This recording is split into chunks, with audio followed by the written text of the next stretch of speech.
안녕하세요. 채만식의 태평천하 두 번째 시간 시작하도록 하겠습니다. 먼저 지난 시간에 배운 내용부터 복습하고 들어가도록 할게요. 네, 작가부터 봅시다. 작가 채만식은 일제강점기 당시에 지식인으로서 풍자의 수법을 작품에서 잘 사용하고 있다고 이야기했습니다. 네, 풍자가 뭐였죠?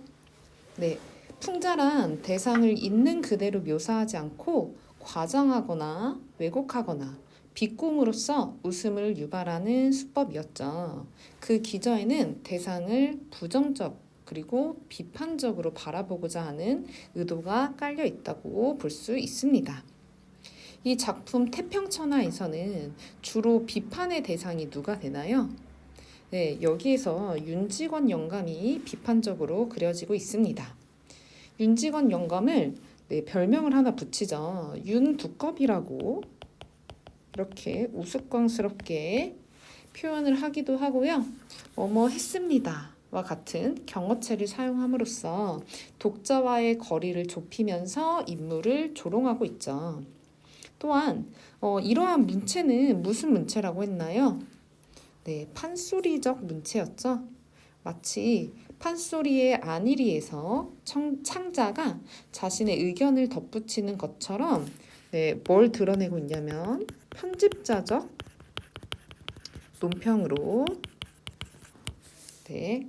인물에 대한 어떤 서술자의 부정적인 생각을 드러내기도 합니다. 그리고 윤직원 영감은 일제강점기를 뭐라고 생각하냐면 태평천하다 이렇게 인식을 하는 인물이라고 볼 수가 있습니다. 그런데 정말 이 일제강점기가 평화로워서 아주 살기가 좋은 시대인가요? 그렇지 않죠. 근데 이건 바로 반어적인 표현이라고도 볼 수가 있습니다. 이런 반어적인 표현을 통해서도 이 대상을 풍자하고 있음을 알 수가 있어요. 네, 그러면 여기서 윤직원 영감은 누구에게 기대를 품고 있다고 했죠? 네, 그렇습니다. 동경으로 유학을 간 이 손자인 윤종학이 미래의 경찰서장이 될 거라고 한껏 기대하고 있습니다. 자식인 윤주사는 노름으로 가산을 탕진하는 인물로 윤직원 영감은 이 아들을 탐탁치 않게 여기고 있음을 우리 지난 시간에 살펴보았습니다. 그리고 이 작품이 특이한 게 소제목이 붙어 있어요. 우리 교과서에 실린 부분은 15번째 장으로 망진자는 호얀이라 라는 제목이 붙어 있죠. 보통 제목은 그 내용을 포괄하는 기능을 하죠. 여기서 소제목이 무슨 뜻이에요? 네, 진나라를 망하게 할 자는 호. 네, 여기서 이 호자는 오랑캐 호자가 아니라 그 진나라의 자식인 호해이다라는 거죠. 네, 그래서 이거는 윤직원 영감의 가문을 망하게 할 사람도 외부에 있는 게 아니라 내부에 있다 이런 뜻이 되는 거예요. 그럼 그게 누구예요? 네, 윤직원 영감의 기대를 한 몸에 받고 있는 바로 손자 윤종학입니다. 이 윤종학에 의해서 이 집안이 망하게 될 것이다 라는 암시를 이 소제목이 하고 있음을 알 수 있는 겁니다. 그러면 그 사실, 이 집안이 망하게 될 거라는 그 사실을 무엇을 통해 알 수가 있었죠? 네, 그렇죠. 동경에서 전보가 하나 오죠. 이 전보를 통해 윤종학이 경찰에 잡혀갔다는 내용이 전달되고 경찰에 잡혀간 이유는 윤종학이 사회주의 운동을 했기 때문이죠. 그래서 윤직원 영감의 분노가 극에 달하게 되는 거죠. 여기서 지난 시간에 전보의 기능을 3가지 정리를 했었습니다. 자, 첫 번째, 윤종학이 사회주의 운동을 하다가 피검되었음을 알리는 기능. 그리고 두 번째, 사건 전개의 반전을 유도하죠. 그리고 윤직원 영감 집안의 몰락을 예고하기도 하고요. 그리고 일제강점기라는 시대적 상황 때문에 이 작품 전면에 등장시키기 어려운 윤종학. 왜 작품 전면에 윤종학을 드러내기 어렵죠? 네, 이 인물은 바로 긍정적인 인물로 그려지기 때문이죠. 사회주의 운동을 한 긍정적인 인물로 그려져 있기 때문에 이 윤종학을 간접적으로 제시하는 기능도 한다라고 정리를 했었습니다. 네, 잘 기억해 두시고요. 그럼 본격적으로 본문을 살펴보도록 하겠습니다. 네, 우리 지난 시간에 245페이지까지 다 살펴봤고 그 다음 페이지 246페이지를 보도록 하겠습니다. 선생님이 읽어보도록 하겠습니다. 윤직원 영감은 마치 묵직한 몽치로 뒤통수를 얻어맞은 양 정신이 멍해서 입을 벌리고 눈만 휘둥그랬지 한동안 말을 못하고 꼼짝도 않습니다. 윤직원 영감이 지금 이 정보를 받고 굉장히 충격을 받은 모습이라고 볼 수가 있는 거죠. 자, 여기에 밑줄을 그을게요. 충격을 받은, 자, 정리하겠습니다. 충격을 받은 윤직원 영감의 모습을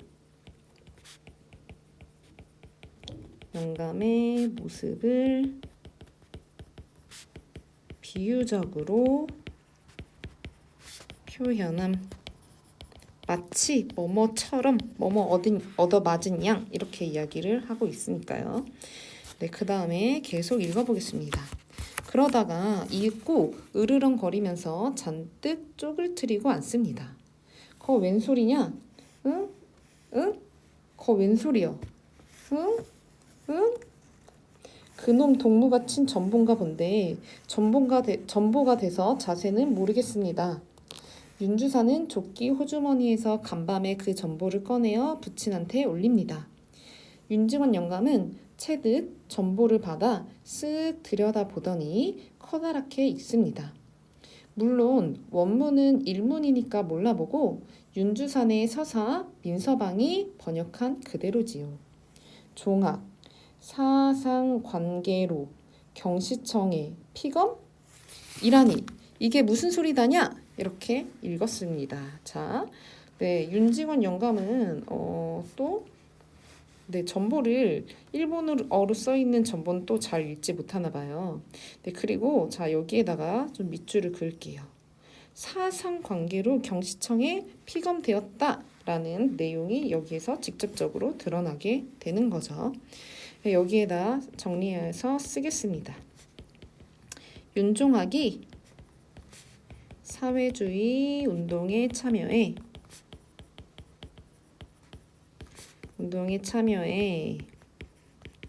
경시청에 잡혀감.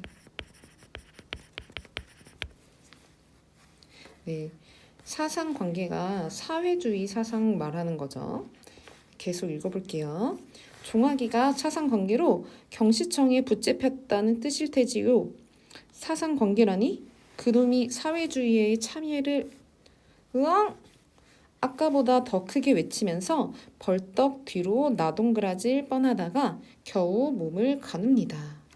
지금 아까보다 더 크게 외치면서 벌떡 뒤로 나동그라질 뻔하다가 겨우 몸을 가눕니다. 아까는 그냥 경시청에 피검되었다라는 이런 결과만 이야기를 했을 때보다 지금 그 이유가 뭐예요? 경시청에 피감된 이유가 사회주의 운동을 했다라는 거죠. 이 사회주의 운동을 한 이 사실에 더욱더 깜짝 놀라게 되는 겁니다. 여기다 정리하겠습니다. 윤종학이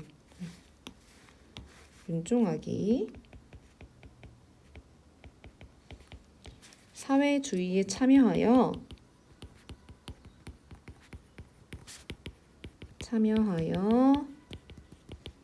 잡혀갔다는 말에 놀라는 윤직원 영감. 그러면 윤직원 영감의 기대가 다 어떻게 되는 거예요? 한순간에 무너져 버리게 되는 거죠. 자, 이런 태도를 우리는 또 볼 수가 있죠. 망연자실한 윤직원 영감의 태도와 심리를 알 수가 있습니다. 네, 계속 읽어볼게요. 윤직원 영감은 먼저에는 몽치로 뒤통수를 얻어맞은 것 같이 멍했지만 이번에는 앉아있는 땅이 지함을 해서 수천 길 밑으로 꺼져 내려가는 듯 정신이 아찔했습니다. 네, 아까도 이야기했지만 먼저는 뭐예요? 먼저는 그냥 잡혀갔다는 사실. 2번은 사회주의 운동을 했다라는 그 사실이죠. 자, 여기에다 이렇게 정리할게요. 여기 먼저는 윤종학이 경시청에 잡혀 들어갔다는 사실.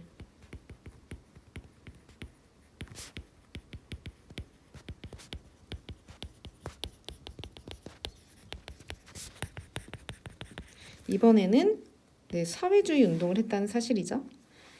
윤종학이 잡혀간 이유가 사회주의에 참여했기 때문이라는 사실. 네, 그래서 사회주의에 참여했다는 이 사실이 더욱더 윤직원 영감을 망연자실하게 만들게 되는 거죠. 자, 계속 읽어볼게요. 그러나 그것은 결단코 자기가 믿고 사랑하고 하는 종학이의 신상을 여겨서가 아닙니다. 네, 윤종학이 걱정돼서 그런 게 아니라는 거죠. 윤직원 영감은 시방 종학이가 사회주의를 한다는 그 한 가지 사실이 진실로 옛날에 드세던 불황당패가 백길, 천길로 침노하는 그것보다도 더 분하고 물론 무서웠던 것입니다. 네, 지금 이건 무슨 말이냐면 옛날에 네, 불황당패에 의해서 윤직원 영감의 아버지가 죽임을 당하고 재산을 다 뺏긴 그런 경험이 있었죠. 그 경험보다 지금 윤종학이 사회주의 운동을 한 사실이 더욱더욱 네, 놀랍고 그리고 화가 나는 사실이라고 볼 수가 있는 거예요. 그런 이야기를 하고 있는 거죠. 자, 계속 읽어볼게요. 진나라를 망할 자 호라는 예언을 듣고서 변방을 막으려 만리장성을 쌓던 진시황. 그는 진나라를 망한 자가 호가 아니요 오랑캐가 아니요 그의 자식 호해임을 눈으로 보지 못하고 죽었으니 오히려 행복이라 하겠습니다. 라고 되어 있죠. 자, 여기 볼게요. 자, 여기는 지금 네, 뭐랑 연관되어 있다고 볼 수가 있죠? 네, 앞부분에 나왔던 소제목과 연관되어 있다고 볼 수가 있죠. 여기에 밑줄을 긋겠습니다. 진나라를 망할 자 호라는 예언을 듣고서 변방을 막으려 만리장성을 쌓던 진시황. 그는 진나라를 망한 자가 호가 아니요 그의 자식 호의임을. 자, 이게 지금 소제목과 연관되어 있는 부분이라고 볼 수가 있습니다. 지금 그러면 이 진시황은 누구의 비유를 하고 있는 거예요? 네, 윤직원 영감의 비유를 하고 있고요. 그 다음에 진나라는 윤직원 영감의 집안이겠죠. 그리고 호가 아니라 그의 자식 호해. 이때 호해는 윤종학이라고 볼 수가 있는 겁니다. 그렇죠. 지금 이게 소제목의 의미라고 볼 수가 있는 거죠. 네, 계속 읽어보도록 하겠습니다.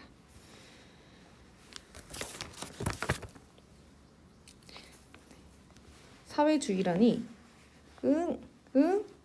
윤직원 영감은 사뭇 사람을 아무나 하나 잡아먹을 듯 집이 떠나게 큰 소리로 포효를 합니다. 네, 포효를 한다라는 것은 우리 보통 맹수가 네, 맹수에게 하는 표현이죠. 근데 윤직원 영감이 마치 포효하듯이 맹수처럼 이렇게 묘사를 하고 있다고 볼 수가 있죠. 자, 여기다가 밑줄을 좀 그을게요. 그리고 아무나 하나 잡아먹을 듯이 이렇게 이야기를 하고 있어요. 굉장히 태도가 네, 망연자실한 태도에서 좀 공격적으로 변했죠. 여기다가 정리할게요. 자, 윤직원 영감의 태도가 공격적으로 변함. 네. 그리고 자, 여기 오른쪽에 문제도 볼게요. 진시황과 호해에 해당하는 인물은 각각 누구인가? 진시황은 아까 정리했죠? 윤직원 영감. 그리고 호해는 네, 윤종학. 자, 지금 비유하고 있다고 볼 수가 있겠죠? 네, 계속 읽어보겠습니다. 응? 그놈이 사회주의를 하다니. 응? 그게 참말이냐? 참말이요? 하긴 그놈이 작년 여름방학에 나왔을 때 같은 그런 기미가 좀 배긴 했어요. 그러면은 참말이구나. 그러면은 참말이요. 응? 윤직원 영감은 이마로 얼굴로 땀이 방울방울 배어 오릅니다. 자, 여기 볼게요. 그놈이 사회주의를 하다니 그게 정말이냐? 내가 믿을 수가 없는 거죠. 지금 믿는 도끼에 발등 찍힌 모습이죠. 믿는 도끼에 발등 찍힌다. 이런 속담을 여기서 연상할 수 있겠습니다. 자, 계속 읽어보겠습니다. 그런 쳐죽일 놈이 깎아 죽여도 아깝잖을 놈이 그놈이 경찰서장 하라님께로 생판 사회주의 하다가 뎁다 경찰서에 잡혀? 응? 옥사 육시를 헐 놈이 그놈이 그게 어디 당한 것이라고 지가 사회주의를 희여 부자놈의 자식이 무엇이 데껴서 불황당패에 들어? 이렇게 이야기를 하죠. 오사육시를 할 놈이 이거는 굉장히 나쁜 욕이에요. 굉장히 좋지 않은 뜻의 욕이에요. 네, 육시를 하다 이런 욕 여러분 많이 들어보셨죠? 이건 무슨 뜻이냐면 굉장히 잔인한 뜻이니까 여러분들 사용하지 마세요. 이미 죽은 사람의 네, 목을 다시 한번 베는 형벌을 가하는 게 육시를 하다 이런 뜻이에요. 네, 어쨌든 그만큼이나 윤직원 영감이 네, 분노에 달해 있다. 분노가 극에 달해 있다라고 지금 볼 수가 있는 거죠. 아무도 숨도 크게 쉬지 못하고 고개를 떨어뜨리고 섰기 아니면 앉았을 뿐. 윤직원 영감이 잠깐 말을 그치자 방 안은 물을 친 듯이 조용합니다. 오죽이나 좋은 세상이요. 오죽이나 라고 또 얘기를 하죠. 좋은 세상에 밑줄을 그을게요. 지금 이 좋은 세상이라는 표현은 네, 태평천하랑 연관지어서 이 작품 제목 태평천하랑 연관지어서 볼 수가 있는 거죠. 태평천하를 의미하는 거죠. 자, 윤직원 영감은 팔을 부르거든 주먹으로 방바닥을 땅 치면서 성난 황소가 영각을 하듯 고함을 지릅니다. 화적패가 있너냐? 불황당 같은 수령들이 있더냐? 재산을 이때야 도적놈의 것이요. 목숨은 파리 목숨 같던 말세는 다 지내가고 자 보아라. 거리거리 순사요. 골골마다 공명한 정사. 오죽이나 좋은 세상이여. 남은 수십만 명 동병을 희어서 우리 조선놈 보호하여 주니 오죽이나 고마운 세상이여. 응? 이렇게 이야기를 하고 있습니다. 자, 여기서 지금 이 부분은 화적패가 있냐? 자, 이 말세는 다 지나가고 이런 내용이 나오죠. 이 부분은 네, 윤직원 영감이 살았던 그 과거 구한말을 의미를 하는 거겠죠. 여기다가 정리를 할게요. 윤직원 영감이 살았던 과거의 모습.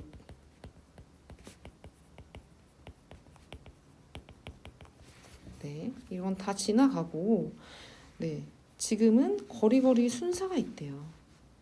골골마다 공명한 정치가 공명하고 오직이나 좋은 세상이야. 이렇게 또 이야기를 하고 있고요. 그리고 수십만 명 동병을 했다라는 것은 강제징용을 이야기를 하는 거겠죠. 동병을 했다는 건 군사를 일으켰다라는 뜻이에요. 죄송해요. 다시 정정하겠습니다. 네, 그래서 조선놈 보호하여 주니 자 지금 거리거리 순사가 있음을 알 수가 있고 동병을 하고 조선놈을 보호하여 준다 이런 표현에서 이 당시가 일제 강점기라는 걸 알 수가 있습니다. 당시가 일제 강점기임을 알 수 있음.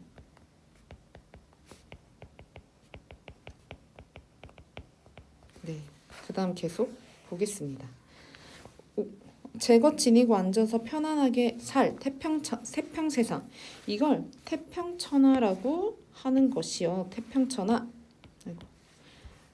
그런디 이런 태평천하에 태어난 부자놈의 자식이 더군다나 왜 지가 떵떵거리고 편안하게 살 것이지 어찌서 지가 세상 망천을 불황당패에 참석을 한단 말이여.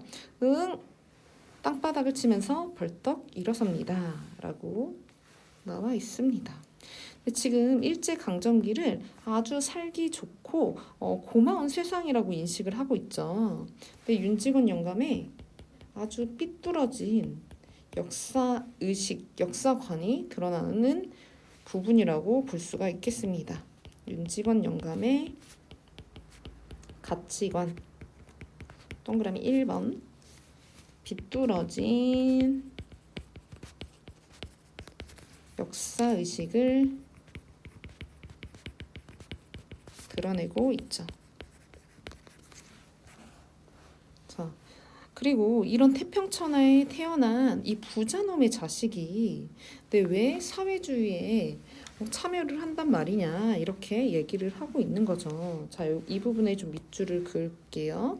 이런 태평천하에 태어난 부자놈의 자식이 더군다나 왜 지가 떵떵거리고 편안하게 살 것이지 이 부분의 밑줄.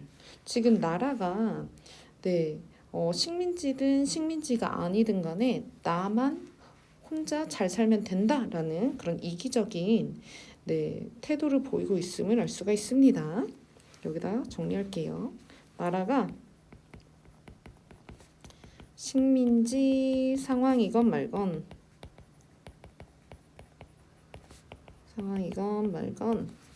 개인만 잘 살면 된다는 윤직원 영감의 생각. 굉장히 이기적이죠? 어찌서 지가 세상 망천을 불황당패. 자, 밑줄 그을게요. 여기서도. 자, 세상 망천을 불황당패. 지금 윤직원 영감의 가치관 두 번째예요. 동그라미 2만 쓸게요. 네, 지금 사회주의 운동을 세상 망쳐놓을 거라고 생각을 하고 있는 거죠. 부정적으로 생각함. 계속 읽어보겠습니다. 그 몸짓이 어떻게도 요란스럽고 괄괄한지 방금 발광이 되는가 싶습니다. 아닌 게 아니라 모여선 가관들은 가족들을 이야기를 하는 거죠. 방바닥 치는 소리에도 놀랐지만 이 어른이 혹시 상성이 되지나 않는가 하는 의구의 빛이 눈에 나타남을 가리지 못합니다. 상성이 된다라는 것은 전혀 다른 사람이 된다 이런 뜻이라고 되어 있죠. 착착 깎아 죽일 놈. 그 놈을 내가 핀지하여서 100년 징역을 살리려고 할걸. 100년 징역 살리라고 할 테여. 오냐 그 놈을 3천석 거리는 직분하여 주려고 하였더니 오냐 그 놈 3천석 거리를 톡톡 팔아서 경찰서에다가 사회주의 하는 놈 잡아 가두는 경찰서에다가 주워버릴걸. 응? 죽일 놈 이렇게 이야기를 하죠. 원래는 지금 윤직원 영감이 3천석 거리를 직분하여 주려고 하였어요. 이거는 윤직원 영감이 윤종학에게 재산을 물려주려고 했었던 거죠. 네, 여기다가 쓸게요. 윤종학에게 재산을 나눠주려 했음. 그러나 사회주의 운동을 했으니 경찰서에다가 오히려 사회주의 하는 사람을 잡아 가두는 경찰서에 줘버릴 걸 이렇게 이야기를 하고 있습니다. 마지막에 죽을 놈 소리는 차라리 울음소리에 가깝습니다. 자, 여기다가 밑줄. 네, 지금 손자에게 거는 기대가 있었죠? 이 기대에 대한 실망이 크니까 차라리 울음소리에 가깝습니다. 이런 표현을 하게 되는 거죠. 이런 태도를 보이게 되는 거죠. 네, 자신의 기대를 저버린 손자에 대한 울분을 보여줌.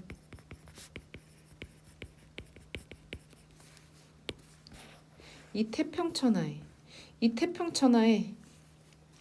쿵쿵 발을 구르면서 마루로 나가고 꿇어 앉았던 윤주사와 종수도 따라 일어섭니다. 그놈이 만석군의 집 자식이 세상 망쳐놓을 사회주의 불황당패에 참석을 히여? 응? 죽일 놈!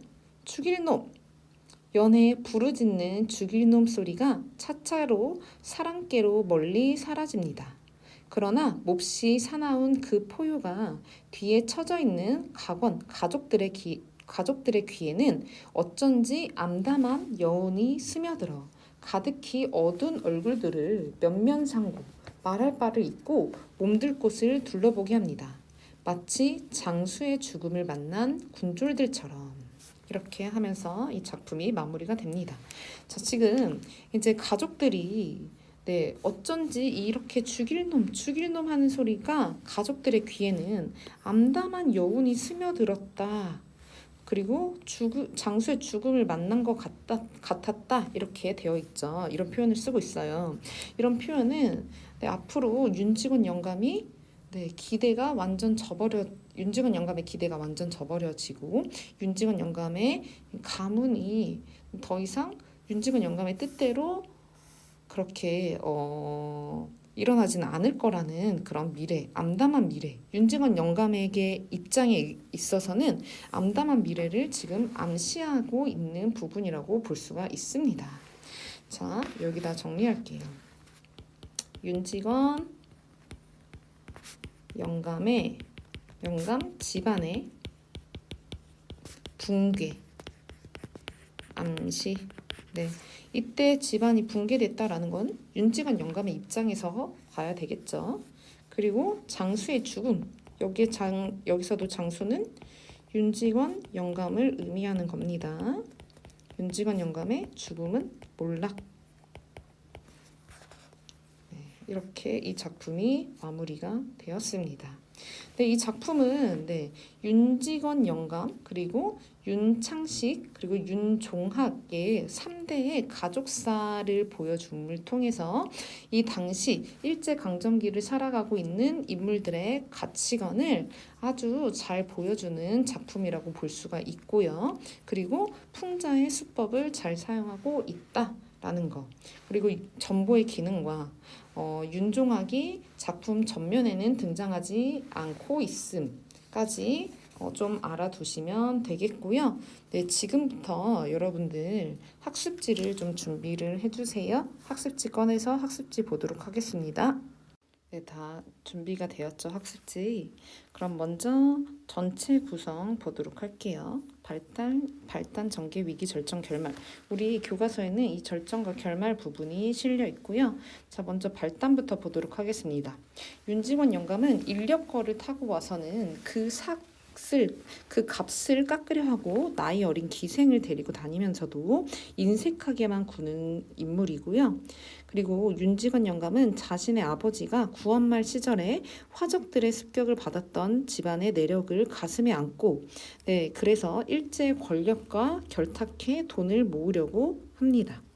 아들 창식은 노름으로 밤을 새며 가산을 탕진하고 군수를 시키려던 손자 종수는 또 방탕한 생활에 빠져 많은 돈을 날게 됩니다.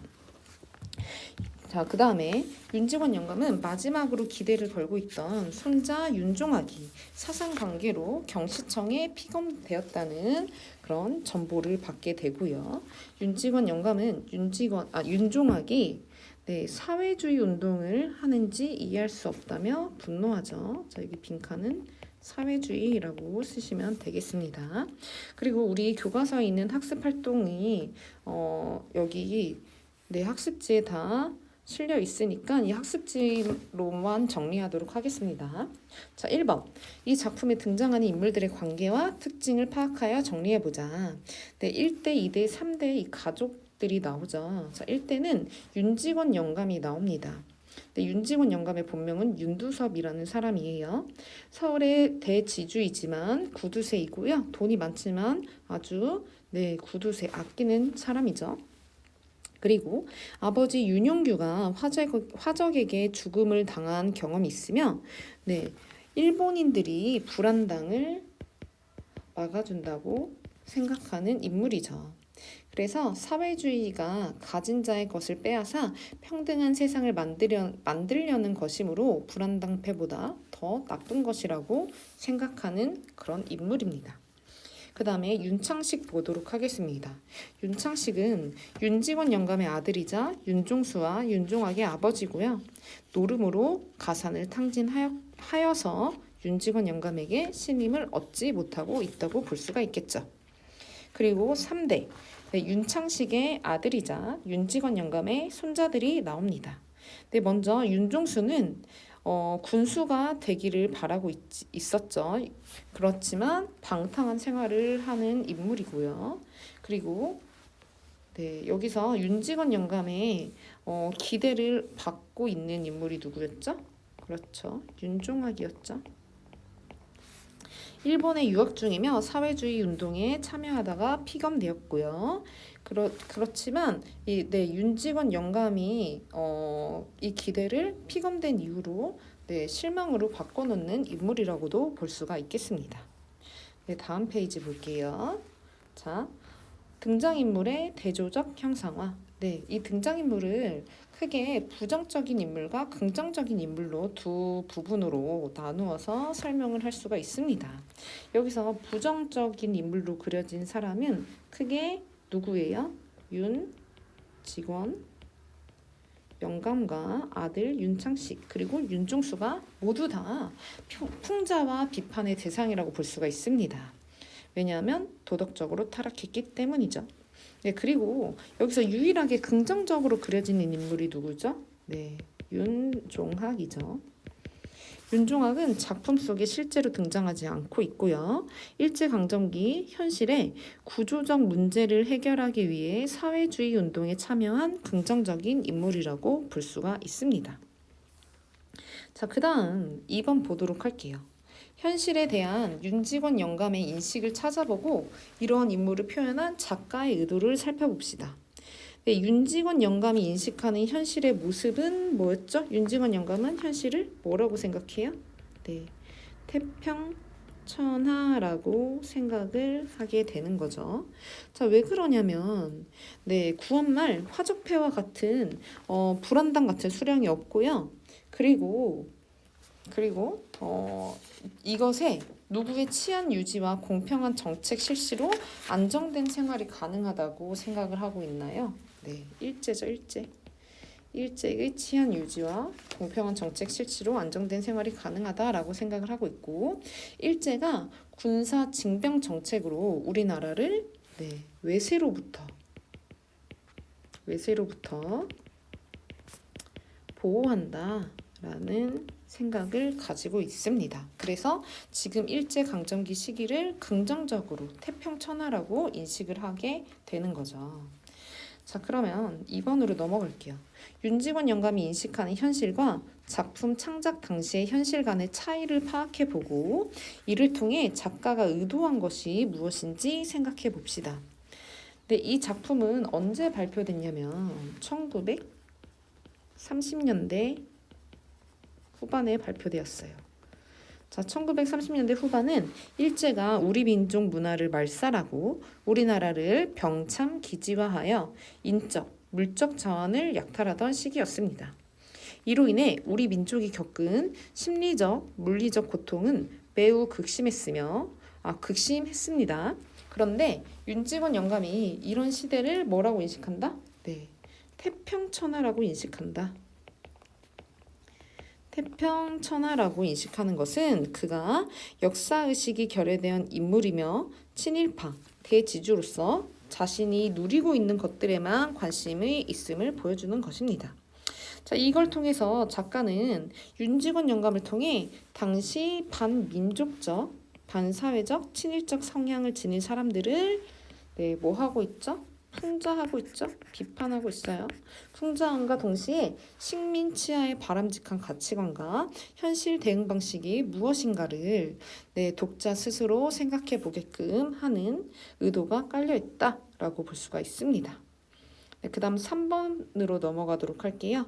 다음 글을 바탕으로 작품에 나타난 서술상 특징을 정리하고 그 효과를 생각해 봅시다. 자, 일찍이 윤직원 영감은 그의 소시적 뭐라고 표현하고 있냐면 윤두꺼비 시절 이렇게 표현을 하고 있죠. 그리고 재계와 붙인 말대가리, 또 윤영규도 말대가리라고도 표현을 하고 있어요. 화적의 손에 무참히 맞아 죽은 시체 옆에 서서 노적이 불타느라고 화광이 충천한 하늘을 우러러 이놈의 세상 언제 망하려느냐, 우리만 빼놓고 어서 망해라 라고 부르짖은 적이 있겠다요. 이미 반세기 전 그것은 당시에 나한테 불리한 세상에 대한 격분된 저주요 겸하여 웅장한 투쟁의 선언이었습니다. 해서 윤직원 영감은 과연 승리를 했겠다요? 그런데 이렇게 이야기를 하죠. 자, 여기서 윤직원 영감을 희화화하고 있죠. 그리고 윤직원 영감의 아버지도 희화화하고 있고요. 그 다음에 있겠다요 이런 거는 무슨 표현?